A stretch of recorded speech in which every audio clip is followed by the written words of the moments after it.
Hey Duck fans! This month we're covering a requested topic, one of Donald Duck's many relations, Moby Duck.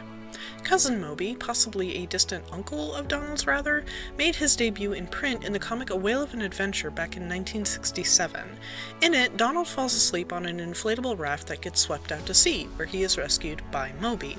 The rescue isn't free, however, as Moby wants Donald to be his shipmate for the day. Donald begrudgingly agrees just before the two happen upon a whale that moos like a massive water cow. Moby thinks he could make a tidy sum by selling the mooing whale to a zoo. In this initial depiction, Moby was meant to be a whaler, but his career is eventually changed to merchant and tour guide as hunting whales was seen as too cruel for a hero character. He's meant to be a wise old sailor who knows all there is to know about life at sea. He's tough too, having gone up against the likes of the Beagle Boys and even Captain Hook. Originally, Moby was depicted with a mop of red hair, but the more recent comic adaptations give him white hair. He's had Donald work for him a few times in the past as a shipmate, but his constant companion was always the character Dimwitty Duck. Dimwitty is one of Donald's cousins. Maybe. In the tentative duck family tree by Don Rosa, his name is scratched out in a bubble next to Feathery and Whitewater Duck, so he may originally have been meant to be their brother, but it seems Rosa changed his mind. The character still exists, but we're not sure exactly how and where he fits. Alongside Dimwitty, Moby is often seen with his pet porpoise, Porpy. Moby Duck isn't a very well-known character, but he did have his own animated special, Pacifically Peaking, from 1968. He was voiced by Paul Frees, who is also the voice of Ludwig von Drake, as well as a number of other Disney characters. Pacifically Peaking is a 47-minute special about the Pacific Ocean featuring Moby Duck.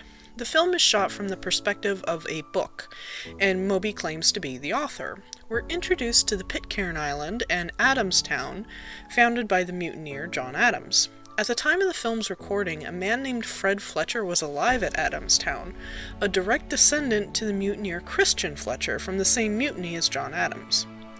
We learn about various animals, such as the albatross, sometimes called the Goonie bird for how ridiculous they look on land, the jackass penguin, called such because of the braying sound they make, and the sloth. There's a segment about the undersea and how man eventually learned how to explore it. We learn about Fiji and the origin of firewalking, and on Pentecost Island we learn about something called land diving. In Hawaii, we learn about surfing.